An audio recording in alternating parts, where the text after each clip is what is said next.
Most reviews start with unboxing, but this one starts with destruction. And by the end of this video, you'll understand why. This is my 2017 BMW S1000RR in the classic tricolor livery. And honestly, this is my favorite BMW motorcycle of all time. But we have to talk about the elephant in the room, those headlights. It's a love it or hate it design, and I'll admit it, I've never been a fond of them. No bike is perfect. They all have their what the... And this was definitely BMW's. On this specific bike, the white paint, it softens that wink, and it makes the asymmetry livable on a machine I never plan on selling. Now look at this tail section. I love the taillight and the way it integrates with the upper section here. If you listen to the professional journalists, they'll tell you the rear end was the bike's weakest design feature. Well, it's been 5 years and this carbon fiber wrap is starting to peel. This is the original tail section and it used to be white. Actually, still is. But I always felt the tail section would look better in black. Finally, one winter, I spent 27 hours teaching myself how to wrap. From 20 feet away, you couldn't tell if a pro or an amateur wrapped this tail section. It made a massive aesthetic difference, and I was content with my accomplishment. And for years, I looked for a carbon fiber replacement, but I never really pulled the trigger on it. Instead of spending another 27 hours re-wrapping, I decided it was time to do it right and buy a proper carbon fiber tail section. Now, there are plenty of manufacturers to choose from. For example, this air intake duct is from Ilmberg Carbon Parts out of Germany. So is this rear tire hugger and chain guard. I could have gone back to Ilmberg, but this time I decided to give another company a try. They're MotoComposites based out of Montreal, Quebec, Canada. You see, my Turbo Gixxer 1000 Resurrection Series has hit another major parts delay. First, I spent 12 weeks waiting for steel braided brake lines. Then after the install, the banjo bolt ports on the master brake cylinder didn't align. And now I'm stuck waiting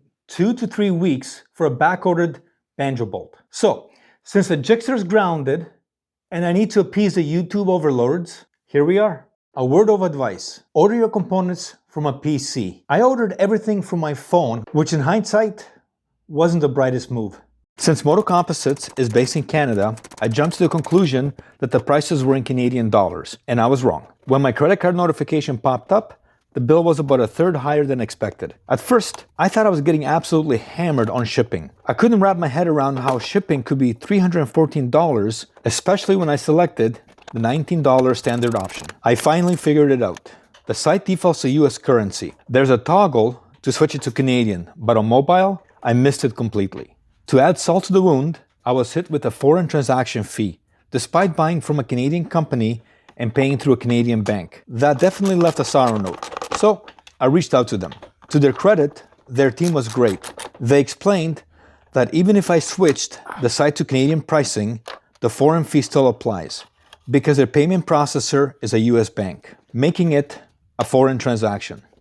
They offered to cancel the order right then and there, but I decided to stick with it and see this through. And then there was shipping. And I have to be honest, dealing with UPS really pissed me off. MotoComposite was on top of it. The order was shipped the same day, UPS picked it up, and I had my tracking info. Since a signature was required, I cleared my entire schedule just to be home for the delivery window. But the day before, I received a notification, delayed by 1 day. I needed to know why my package was being delayed. I spent an hour on the phone with UPS, and their excuse: everything is delayed because of the holiday. My response was simple. As advanced as UPS is, your automated system wasn't aware of a calendar holiday? We went in circles for an hour, no resolution. Some choice phrases were exchanged, and I made it clear. I expect the product when it was promised. Now look, I would accept a few exceptions. Acts of God, weather, actual emergencies, but a holiday that happens the same time every year, that's not one of them. To my surprise, a few hours later, I received a notification. The package was magically back to the original scheduled delivery date. And the next day, as scheduled, the box arrived. Might I add, no damage. Now, to be fair, I already opened it. You see, I had no intention of making a video. And let's be honest, even if I was, do you really think I was going to let it sit here and not have a look? The first thing I noticed, everything was wrapped incredibly well. I chose to go with the matte 12 weave. Now this upper tail section is a one piece. The original BMW tail section is actually 2 pieces. I wish MotoComposites had fabricated this into 2 pieces, or at least offered it as an option to match the OEM layout.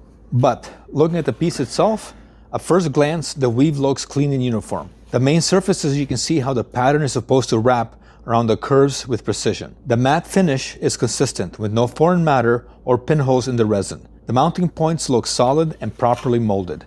But when you really get into the details, the quality control just isn't there. On this tail section, there's a noticeable weave deformation. Look at these sharp edges.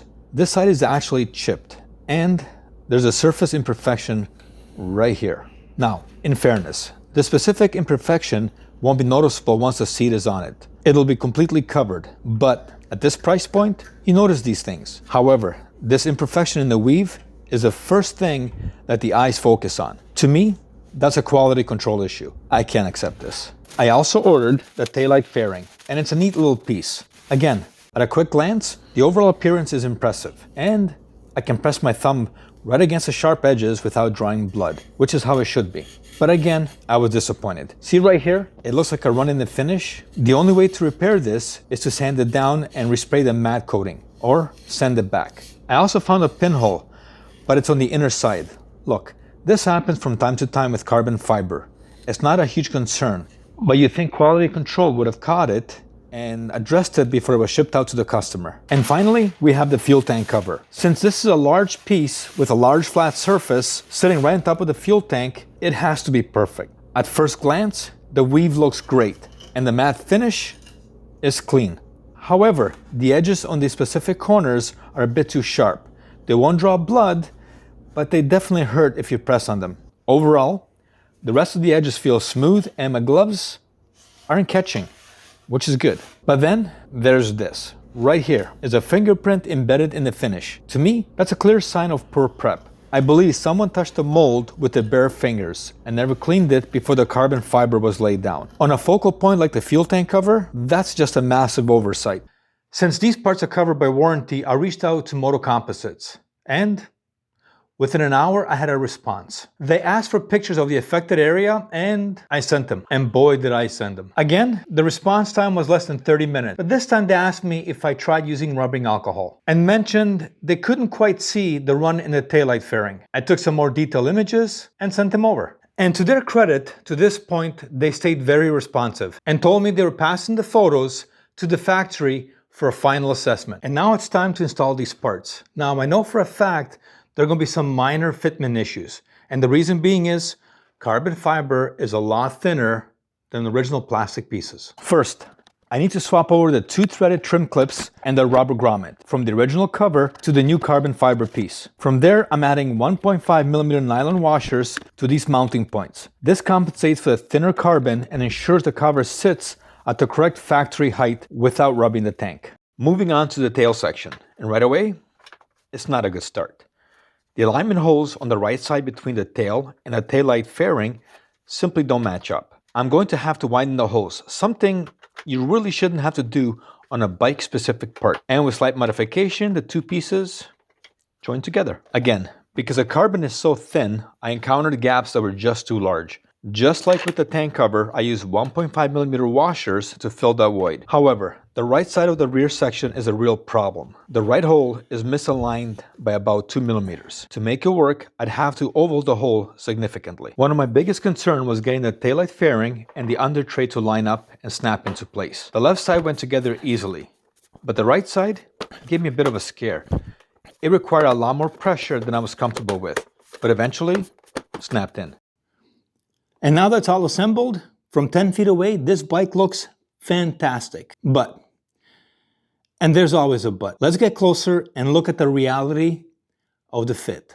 Starting with the fuel tank cover, there are some alignment issues where the upper side fairings meet the carbon. Because both parts are black, it's a bit deceiving and masks the gap. On top of the tank, I had to use 1.5mm spacers to lift the carbon off the fuel tank. Without that gap, the engine vibration would eventually cause the carbon to rub straight to the paint. However, there's a trade-off.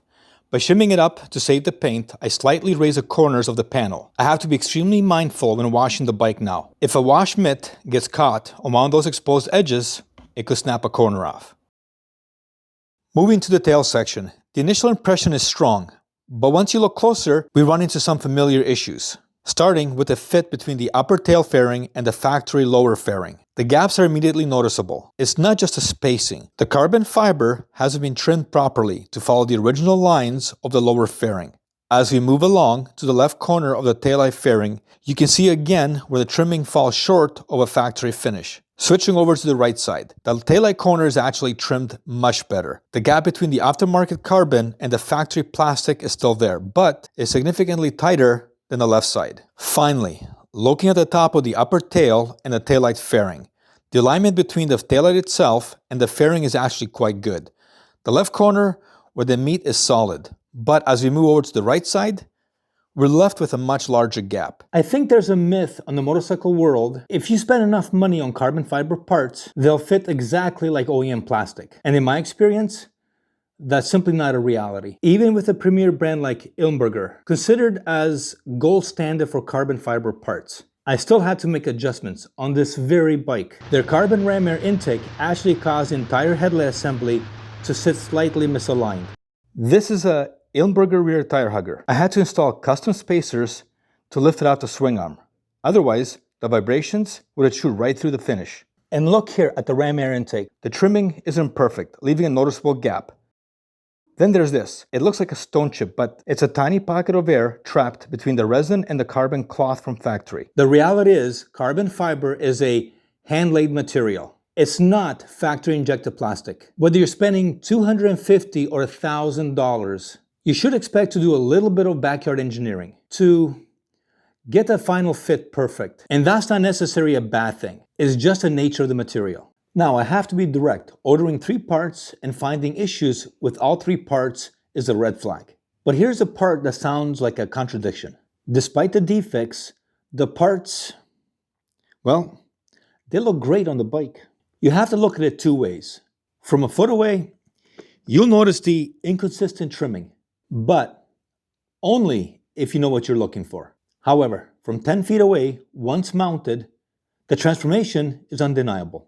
The carbon weave is clean and the matte finish is smooth and consistent across every piece. MotoComposites are filling a huge gap in the market by offering 100% carbon at a fraction of the cost of the premium brands. That said, there's another side to this, and that's customer service. In an industry where some companies take weeks to respond or never respond at all, MotoComposites answered my every email within an hour or 2. I actually sent in requests 3 different times for the various issues I encountered, and all 3 times they responded without delay. That level of consistent communication matters. It turns a frustrating purchase into a manageable project because you know they stand behind their product. Now for the ratings. First, I've never given a company a perfect score 5 out of 5. And the reason being is there's always room for improvement. The highest score I ever given was a 4.8. So here's where MotoComposite lands. Aesthetics and weave, 4.5 out of 5.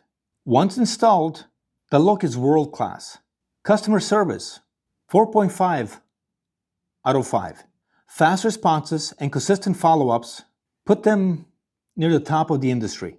Quality control, 2 out of 5. Issues with 3 out of 3 parts ordered, no matter how you look at it, is a red flag. Fitment and ease of installation, 3 out of 5. These are not plug-and-play parts. Expect shimming, minor adjustments, and filing a hole or 2. These are premium race parts, not bolt-ons. As for warranty, I can't give a full rating yet. As of this recording, MotoComposites has already dealt with the tank cover issue. They decided to replace a rear tail section, and we're still waiting for a response on the rear taillight fairing. Based on my experience so far, the warranty sits around 4.5 out of 5. And it might change, go up or down, depending how we resolve the taillight fairing. And that brings us back to the beginning of this video. After speaking with MotoComposites regarding the tail section, I received this email. My response? And so that's exactly what I did. Most reviews start with unboxing, but this one starts with destruction. And now for the final score. Overall, MotoComposites earns a 3.8 out of 5. Would I buy from them again? Yes. While everyone wants perfect parts and no issues, that's not always the reality with aftermarket components. And in that department, MotoComposite has been excellent. And that is the end of my first review. I hope you found it interesting and helpful. Remember, always hug your pets. Until next time, take care. I didn't want to do this.